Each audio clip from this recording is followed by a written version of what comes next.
Hi there. Today I'm going to take you through how to set up the SafetyAware app lone worker solution on your phone. First thing that we need to do is get your password set up. So in your email, you're going to see an email that looks something like this from Aware 360 asking you to reset your password.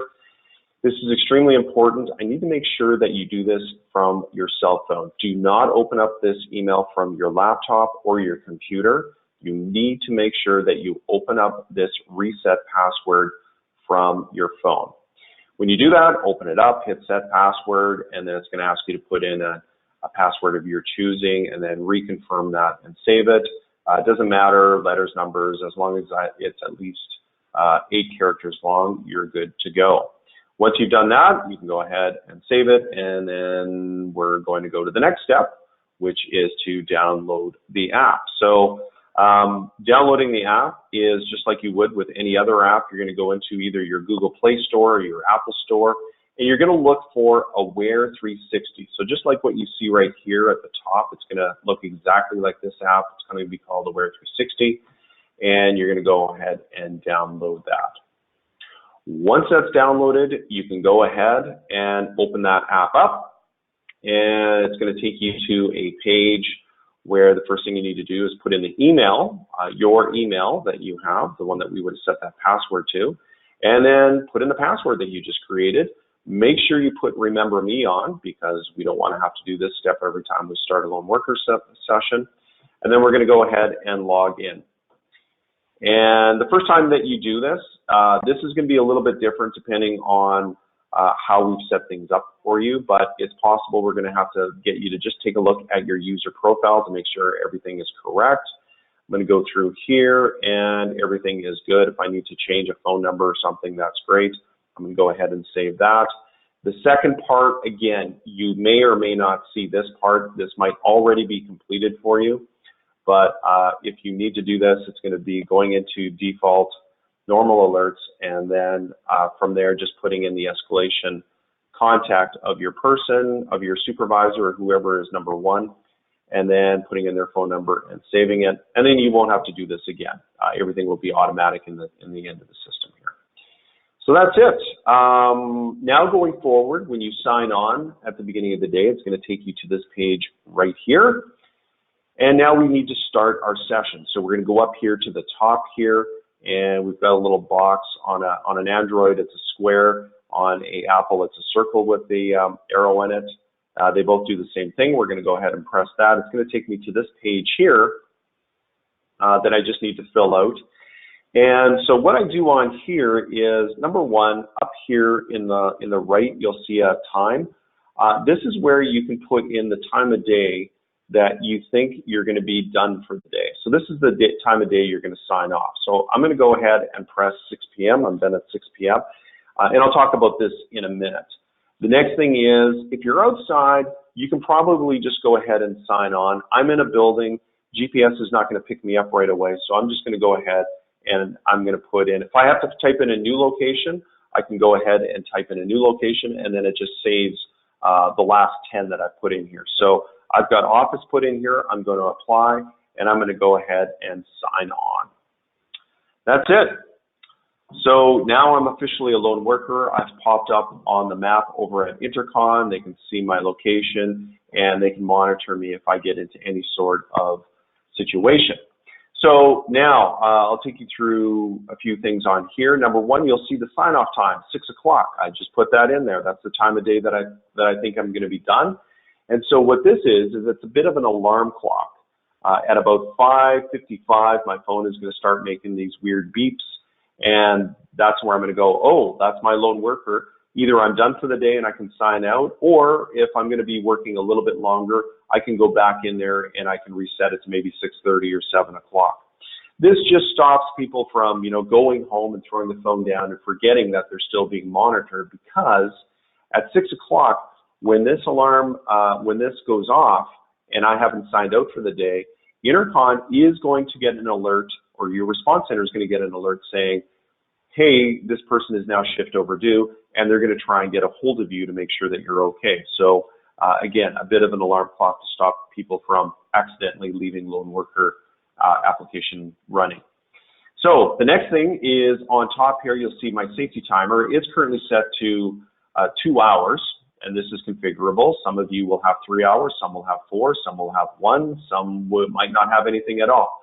But in any case, what you need to make sure here, or cognizant of it, is that when this gets down to about 7 minutes left, it's going to, again, alarm you. It's going to be making those beeps to say, hey, please hit the check mark, otherwise you're about to go overdue. And we don't want that, because then again, the response center is going to have to follow up to make sure that you're okay. You do not have to wait for this to go all the way down to 7 minutes or 4 minutes or 0. At any time, you can go in here and you can click the check mark. What's also important with this is that if you tend to do quite a bit of driving, it's possible that we will have this set up in a way that as long as we can see that you're moving or driving a car, it will continuously update this back to your to top off your safety timer. So if your safety timer is currently set to 2 hours, if you hopped in your car and you drove for 2 hours, when you got to your destination, you would look at this and you would see that there is still 2 hours left on your safety timer.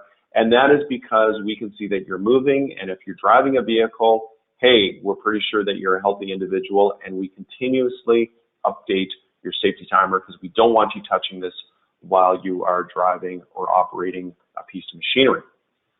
Okay, so now let's go down to the bottom here. There's just a couple of things I'm going to show you. I'm not going to worry about an assist function, but I am going to talk about the hazard and the emergency functionality. The hazard function is a way to override your safety timer and put you into a heightened situation that the response center can have better visibility on you on. So let's say I'm about to do something a little riskier. So for instance, maybe what I'm about to do is, if I'm a field worker or a maintenance person, maybe I'm about to climb up a ladder, and the policy is with the company is that, hey, anytime that you're going to be working at heights, you need to make sure that you set up a safety timer. So in this case, I hit hazard on the bottom, and then the next thing I need to do is put in a comment. And again, you can type in any type of comment that you want. It'll save all the ones that you want. So again, I'm going to put in here that I'm climbing up a ladder. I'm just going to quickly click that one, hit done. And then the next thing is, over on the right-hand side, you see this arrow. I think this is going to take me about 10 to 15 minutes to complete. I'm going to put in 15 minutes here, and I'm going to go ahead and start the hazard. Now you'll see what happens is that I go into an orange state, and you'll also see that my timer has now been overridden. I'm no longer at 2 hours, I'm now at 15 minutes. And now the reason for this is that now I'm going to be doing this higher risk activity, and if something happens to me and I fall off that ladder, now worst case is that it's only going to be a couple of minutes before I go into overdue. The alarms go off over the response center. They can see now that I was in hazard. They can see the notes that I was climbing up a ladder, and they can escalate this a lot faster. Okay, so I've now come down the ladder. Everything is okay. I'm fine, so I can just go ahead and I can hit cancel. Yes, I want to cancel that alarm, and then it's going to go back into the green, give me that same 2-hour check-in timer that I had before. Now, last thing that we'll have on here is the emergency. So at any time, I can go ahead and I can hit this emergency. So it's either medical emergency, there's been an accident, whatever it might be. In any case, I need some assistance right away. I'm going to go ahead and hit that emergency. If I didn't mean to, I can just hit it again to go out of it. I've got about 20 seconds to cancel that. But in this case, no, I'm hurt, and I want to start that emergency right now. And so within a couple of seconds, I've sent that emergency off, and then over at the response center, the alarms are going off over there, and they can immediately see that where my location is. They can see who my escalations are, the procedures that are required. They can even open it up and even see if there's other lone workers or other colleagues that might be close to me that might be able to offer assistance. That is it. I'm just going to stop that. everything is okay. There was a false alarm. It was just a test. And I'm going to go back into my regular time. Now, last thing we're going to do here is we want to sign off for the day. So it's just the absolute reverse of what we did before. So I'm going to go here at the top. Again, we're going to hit that button at the top.